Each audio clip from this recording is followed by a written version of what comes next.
As we've recently talked about physical lifesteal, it was time to take a look at magical lifesteal.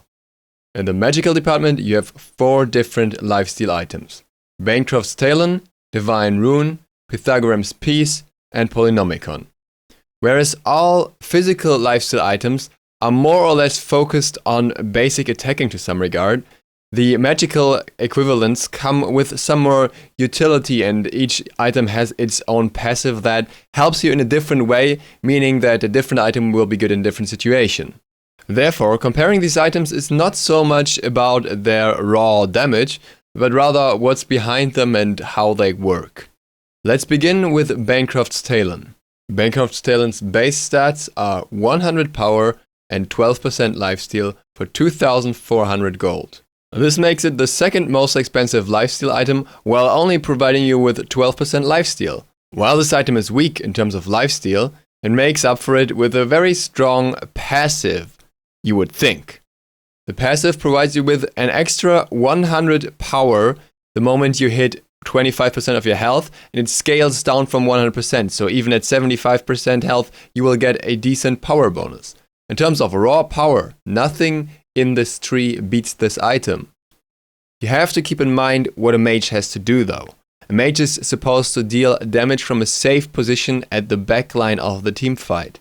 When a mage loses health, it typically means the mage is being attacked by someone who got close to him or is able to poke him, and that usually means that he will quickly die. So it's not really ideal to go into Bankrofts unless you have some items that support this, as otherwise you will not get too much benefit out of the passive, as you will just be blown up because the mage is squishy as hell. The moment you can consider getting it is in hybrid builds that includes items such as Warlock Sash, Dynasty Playtime, or Breastplate of Valor, where you have some more defense anyways, allowing you to survive at lower levels of health, and when your mage is generally a little more tanky.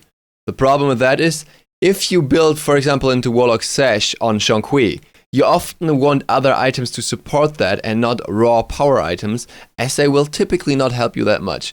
So while the stats of Bancroft's Talon sound great, it has a very limited amount of actual uses. Another item with very particular uses is Divine Rune. This item only provides you with 50 power and 15% magical lifesteal, plus flat 150 mana, which is not really that great.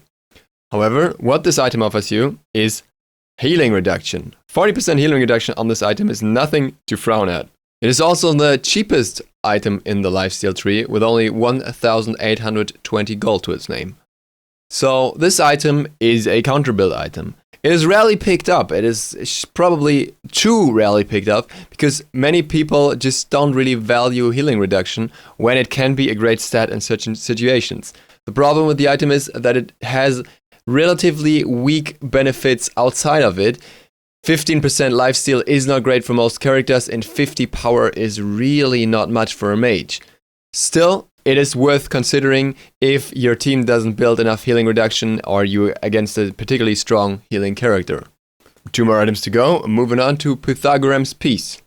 Pythagorem's Peace has, when you factor in the passive, 90 power, 25% lifesteal, and 10% cooldown reduction for 2,600 gold. This makes it the most expensive magical lifesteal item, but also one that brings a great amount of utility. Not only because it has the highest lifesteal value out of all items, but also because it has a passive that transfers over to your team. Your team also gets 20 power, which is not much, but still okay, and 10% lifesteal. This item is great for a few characters, for example Freya, or in some situations even Anubis. But Anubis can very well make use of Bancroft's Talon as well. So, should you pick up this item or not? It mostly depends on your team. If you are the only mage on your team, it's probably not that great of an idea. If you are a mage that is not very dependent on cooldown reduction, probably not either. If you feel like you need some sustain from lifesteal, which you probably shouldn't need all that often, to be honest, because once you're getting hit by stuff, you're most likely dead, then you might want to pick it up. Freya makes excellent use of this item in every regard because she wants that extra lifesteal in combination with her passive. She will take some more damage and do some more traits than other mages because she's basically a hunter. And she overall works very well with the item. Some other mages can make similar use, think Sol for example, but none quite as well as she does. The last item in the tree is Polynomicon. Polynomicon stats aren't overwhelming. It offers you 75 power, 10% lifesteal, and 300 mana. The price is also not that low, it's 2,300 gold. But what makes up for all of that is the passive. The passive allows you to get 75% extra scaling of your own magical power on a basic attack after an ability every 3 seconds. You can basically wait out 2 seconds, use this, use an ability, use another basic attack, and you'll get the passive twice, and it's a ridiculous amount of damage.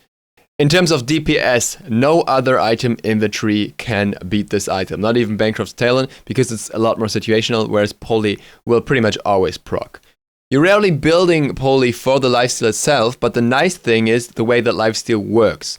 Lifesteal gives you a higher amount on the basic attack itself, but only 1/3 of it on an AoE ability. This means while your abilities will often not get the full benefit from lifesteal, your basic attacks with the Polynomicon proc will, meaning it has a decent amount of lifesteal overall, even if it doesn't sound like that at first. So when in doubt, you should probably go for Polynomicon. It simply offers a lot to you, and it is not as situational as other items. Divine Rune, obviously against healers. Pythagorem's Piece is for Freya or other gods that need the extra CDR. Anyways, you can always pick it up if you need some CDR and you can't fit it anywhere else in your build. And Bankruptcy Stalin is for those very niche characters that can make a use of both building somewhat more tanky and still somehow use the power, though I couldn't really think of too many characters that fall under this category. That's it for this video. I hope this was helpful. Thank you guys for watching. Duke Sloth, out.